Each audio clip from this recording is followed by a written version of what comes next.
이번 A매치 2연전에서 맹활약을 보인 이강인 선수를 향한 스페인 매체의 충격적인 이적설이 등장하며 화제가 되고 있습니다. 결론부터 말씀드리면 스페인 매체의 망상이라고 생각이 되어지는데요.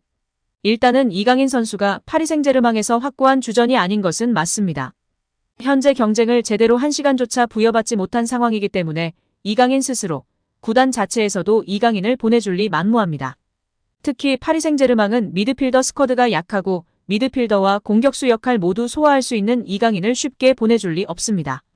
이강인의 파급력과 마케팅 능력도 대박인데다 이번에 폼이 올라온 실력조차 파리 생제르맹 선수들과 비벼볼 만한 것이 전문가들 의견입니다.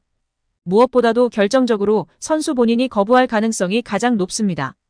파리가 수락한다 한들 선수 본인이 거부할 가능성이 99%라고 보는데요. 이는 이강인 선수가 숱한 인터뷰에서 발렌시아에 있다가 마요르카로 떠나게 돼서 개인적으로 자존심이 상했는데 파리 생제르맹이라는 거대한 클럽으로 오게 되어서 너무 기뻤다고 이야기했습니다. 마요르카에 있을 때 발렌시아보다 더 큰 구단으로 가는 것이 목표였다고 밝혔습니다. 그런 그가 이제 얼마 되지도 않았는데 스페인의 레알 소시에다드로 갈 일은 없을 것입니다. 또한 아틀레티코 마드리드, 마요르카 등도 마찬가지일 것입니다. 아틀레티코 마드리드의 경우만 파리 생제르맹과 비슷하다 느낄 수 있는데요. 그럴 바에 파리에서 경쟁해보겠다고 생각할 것 같습니다. 물론 저의 생각이라는 점을 말씀드리고 여러분들 생각은 어떨지 모르겠네요. 그럼 보다 자세한 소식 살펴보도록 하겠습니다. 최근 스페인 프리메라리가 아틀레티코 마드리드가 이강인 임대를 원한다는 소식이 나왔는데요.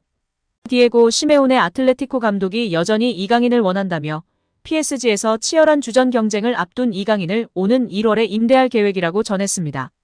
또 이강인의 전 소속팀인 마요르카 역시 이강인 임대를 원한다는 보도도 전해졌습니다. 올 시즌 15위로 추락한 마요르카가 지난 시즌 6골 6도움으로 에이스 역할을 해냈던 이강인을 원한다는 소식이었습니다. 마요르카 역시 1월 임대를 원한다고 전해지고 있는데요. 두 경우 모두 강인이 PSG에서 주전 경쟁이 힘들 거라는 전망이 포함된 이적설입니다. 이런 가운데 세 번째 팀이 등장했는데요. 이번에도 라리가 팀이다. 바로 레알 소시에다드입니다. 레알 소시에다드에는 이강인의 동갑내기 절친, 일본 대표팀 출신 쿠보 다케우사가 있습니다. 그는 레알 소시에다드에서 에이스 역할을 해내고 있는데요. 지난 시즌 9골 5도움으로 팀을 4위로 이끌었습니다. 올 시즌에도 기세가 이어지고 있는데요. 5골 1도움을 올리고 있습니다. 쿠보는 레알 마드리드의 주드 벨링엄의 8골에 이어 라리가 득점 공동 2위에 등극했습니다. 레알 소시에다드는 6위에 위치했습니다. 쿠보가 맹활약을 펼치자 쿠보 이적설이 꾸준히 제기되고 있습니다. 최근에는 잉글랜드 프리미어리그 맨체스터 유나이티드가 쿠보를 원한다는 소식이 전해졌습니다.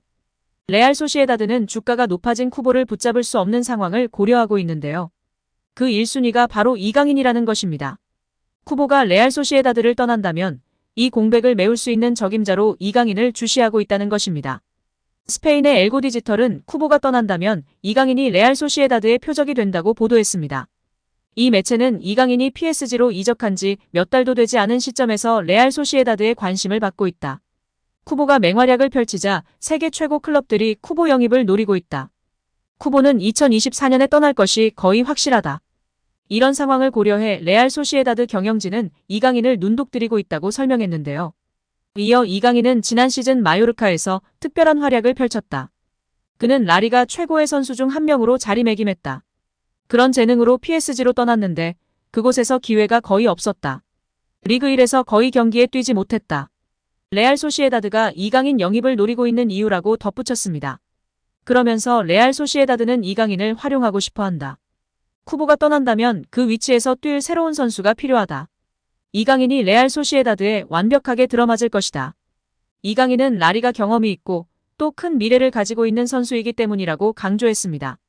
이 매체는 PSG로부터 이강인 사인을 받기는 어려울 것이다.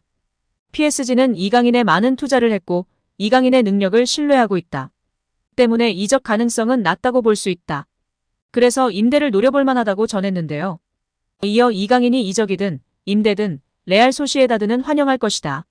그리고 지금 이강인이 원하는 것은 축구를 즐기는 것인데 파리에서는 그렇게 하고 있지 않은 것으로 보인다. 이강인이 레알 소시에다드에서 매력적인 축구를 즐길 수 있다. 이강인에게 더 좋은 일이다. 앞으로 어떻게 해결될지 지켜볼 일이라고 정리했습니다. 한편 이번 A매치 2연전에서의 맹활약에 이강인 선수를 향한 레전드들의 찬사와 현지 매체의 평가가 재조명되고 있는데요. 프랑스 현지에서는 어떨까요? 현지 유력 매체 레키프는 매우 우수한 기술력을 가진 선수이며 골문 앞에서 엄청난 실력을 자랑한다. 이런 상승세를 유지한다면 유럽 주요 팀들에서 활약할 수 있는 잠재력이 풍부한 선수라고 평가했습니다.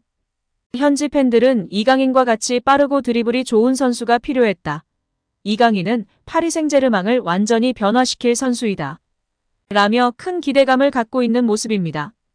이제 이강인에 대한 축구인들에 대한 발언에 대해 살펴볼까요? 잉글랜드 카디프에서도 뛰었고 국가대표팀 출신으로 훌륭한 미드필더였던 김보경 선수인데요. 김보경 선수는 이강인을 향해 훌륭한 선수들을 많이 봐왔는데 이강인 선수를 처음에 보고 퍼스트 터치가 다른 점에서 정말 크게 될 선수라고 생각했다고 발언하며 큰 관심을 받았습니다. 세계적인 선수들의 퍼스트 터치를 보는 것 같았다며 완전히 다른 클래스라고 극찬하며 화제가 되었었습니다. 큰 키로 킥앤러쉬의 대표주자이자 국가대표 출신의 김신욱 선수는 이강인 선수가 어릴 때 대표팀에 만났었는데 같이 벤치에 있던 시간이 많아 자주 어울리고 대화를 많이 했었다. 그 친구는 축구 재능은 말할 것도 없고 선배나 다른 선수들에게 먼저 다가가고 말을 걸고 애교 부리고 예의 바르게 하는 모습을 보며 얘는 정말 대성할 것 같다라는 생각이 들었다고 발언했었습니다. 발렌시아의 유스 코치이자 현재는 바르셀로나 유소년 디렉터를 맡고 있는 모촐리 코치는 이강인의 왼발은 왼손처럼 정확하다. 그의 재능과 플레이 스타일은 다비드 실바를 닮았다. 실바와 같은 레벨까지 성장할 선수라고 확신한다고 극찬하기도 했습니다. 발렌시아에서 함께 성장한 페란 토레스는 이적 직후 주장인 파레오를 중심으로 한 일부 베테랑들이 나와 이강인을 의도적으로 괴롭히고 따돌렸다고 폭로하며 주목을 받았습니다. 이후 이강인을 향한 구단의 기다림과 대우가 아쉽다. 이강인에게 충분한 기다림과 출전 시간을 보장해줘야 한다. 그의 재능에 맞게 대우해야 한다고 발언하기도 했습니다. 고 유상철 감독은 7살의 이강인을 처음 보고 지금까지 이강인과 같은 아이를 본 적이 없었다. 정말 엄청난 재능이라며 극찬했었습니다. 이후 방송이 종료된 이후 개인 아카데미인 UBFC에서 따로 이강인을 계속해서 지도했고 이후에는 인천의 축구 명문 초등학교 진학을 도왔고 스페인 유학을 권유한 것으로 알려져 있습니다. 또한 마요르카 동료였던 무리키는 인터뷰에서 이강인과 함께한 것을 영광이었다고 말할 날이 반드시 올 것이라고 확신한다고 발언하며 이강인에 대한 애정과 존중이 묻어나는 발언을 하기도 하였습니다. 최용수 감독은 이강인에 대해 걸출한 대단한 물건이라고 했습니다. 현역 시절과 비교했을 때 비슷한 선수를 찾아달라는 질문에 최 감독은 내 시절에는 그러한 선수가 없었다. 굳이 찾자면 고종수, 윤정환, 일본의 나카무라 슌스케를 들 수 있다며 안정감 있게 경기 운영을 하는 면이 닮았다고 밝히며 화제가 되기도 했습니다. 윤정환 감독은 이강인에 대해 제대로 경기를 본 것은 국가대표팀 경기가 처음이었다.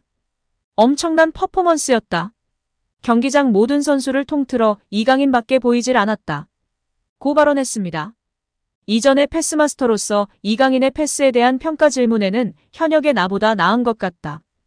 패스는 노력이 아닌 감각과 재능이다라고 발언하기도 했습니다.